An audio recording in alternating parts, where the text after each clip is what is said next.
Assalomu alaykum. Sizlar bilan qahvachi Azbek. Bugun espressoni tayyorlanish prosessi haqida gaplashamiz. Espresso o'zi nima, nimadan tashkil topgan va uni qanday to'g'ri tayyorlanadi? Espresso mayda-maydalangan qahvalardan yuksak bosimda damlanadigan kuchli konsentrat hisoblanadi. Juda ham ko'p qahvali ichimliklarning ayni paytda asosi. Cappuccino, latte, flat white, americano shunga o'xshash qahvalar espressodan tayyorlanadi. Espresso asosan 5 ta narsadan tashkil topgan. Mayda-maydalangan qahvalar va undan chiqadigan suyuqlik, biz buni espresso shot deymiz va damlanish vaqti va ikkita yana parametr bor. Ulardan bittasi suvning issiqligi va suvning bosinchi. Espressoning ta'miga mana shu 5 ta parametr ta'sir o'tkazadi. Hozir har bitta parametr haqida detalli ko'rsatib gapirib beraman. Espresso aytganimdek yuksak konsentratli ichimlik hisoblanadi va bu ichimlik odatda ikkiga bo'linadi: single shot va double shot. Ular ikki xil qoshiqda damlanadi. Bulardan single'i shu shaklda bo'ladi, double'i bu shaklda bo'ladi. Single shot uchun odatda tavsiya beriladigan qahva miqdori 8 gramdan 10 gramgacha, double uchun 18 gramdan 20 gramgacha. Double'da damlangan espresso single damlanganga qaraganda ancha lazzatliroq bo'ladi. Bunga sabab ularning ichidagi savatining shaklidan iborat. Bu singledagi savatimizning teshiklari o'rtada iborat. Yonda qolgan qahvalar damlanmaydi, faqat o'rtadagi qahvalar damlanadi. Double'da esa savatlarning teshiklari tagida to'liq qoplaganligi uchun qahvamiz to'liq damlanadi va bundagi qahva doim lazzatliroq bo'ladi bunga qaraganda. O'shaning uchun professional baristalar asosan qahvalarni double shotda, ya'ni ikki hissali qoshiqda damlashadi. Hozir double shotda espresso tayyorlab ko'rsatib beraman. Birinchi bo'lib turib dozing, ya'ni ishlatilgan qahva hajmimiz aytib o'tganimdek klassika bo'yicha 18 gramdan 20 gramgacha kofe ishlatish tavsiya beriladi. Hozir biz 18 gram qahva ishlatamiz. Qahvamizni maydaligi o'rtacha bo'lish kerak. Ya'ni juda ham pudra bo'lib ketmasligi kerak va juda ham yirik bo'lib ketmasligi kerak. Solishtiradigan bo'ladigan bo'lsak, masalan, uyda ishlatadigan tuz ekstra yirikligida bo'lish kerak. Agar qahvamizni maydaligi pudra shaklida bo'lib ketadigan bo'lsa, suvlarning o'tishi juda ham qiyinlashadi va qahvamiz damlanmaydi. Agar qahvamiz juda ham yirik bo'lib ketadigan bo'lsa, suvlar juda ham tez o'tib ketadi va qahvamiz to'g'ri damlanmagan hisoblanadi. Bu baristalar tilida over extraction va under extraction deb nomlanadi. Ya'ni damlangan qahva va damlanmagan qahva bo'ladi. O'shaning uchun qahvamizda maydalik va yirikligi juda ham qahva espressoning ta'miga juda ham katta ta'sir o'tkazadi.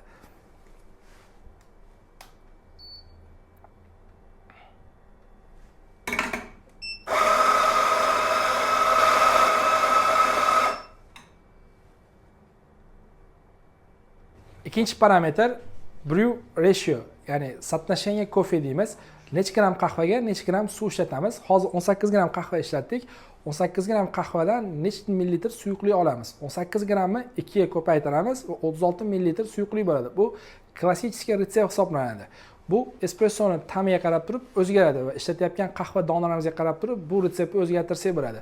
Tavsiya berilgani 1 ga 2, ya'ni 1 gram qahvaga 2 millilitr suv ishlatish tavsiya beriladi. Hozirgi paytda 18 gramni 2 ga ko'paytiramiz, 36 millilitr qahva olamiz. Ikkinchi parametr bu damlanish vaqti. Damlanish vaqti odatda 20 soniyadan 30 soniyagacha tavsiya beriladi va bu oralikda qahvadagi asosiy moddalar erishib boshlaydi.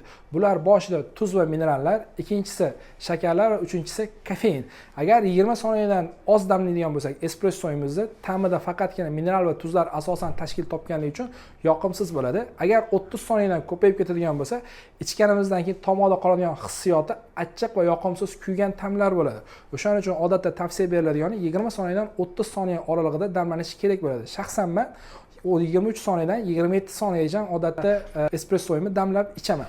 Qahvamizni taqsimlab olganimizdan keyin savatimizni to'g'ri bir shaklda temping, ya'ni qahvamizni zichlashtirishda 15 kilogram bosishimiz kerak bo'ladi.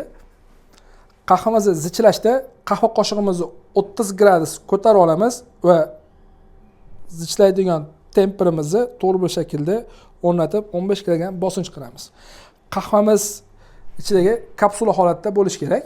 Keyingi parametrimiz suvning issiqligi. Espresso uchun odatda tavsiya beriladigan 93 gradusdan 95 gradusga tavsiya beriladi. Agar 95 gradusdan yuqori suv issiqligi bo'ladigan bo'lsa, qahvamiz kuyib ketib qoladi va ta'mida noxush, yoqimsiz kuygan ta'mlar hosil bo'ladi. Agar deylik 93 dan kam bo'ladigan bo'lsa, bu yetarli issiqlik bo'lmaganligi uchun qahvamiz nordonlashib qoladi. Ya'ni qahvamizni damlashga yetarli issiqlik bo'lmagan bo'ladi. O'shaning uchun men odatda 94-95 daraja ishlataman va bu parametrni ko'pincha o'zgartirmayman. Bitta parametr qo'yib qo'yaman, 94 gradus va shunda qoladi doim. Va espressoni damlashdan oldin flash deymiz. Ya'ni bir marta bundan oldingi damlangan qahvalardan qolgan qoldiqlarni yuvorish va agar uzoq muddat qahva damlamagan bo'lsak, bu yoqdagi gradusni suv oqizish bilan tushirib olish.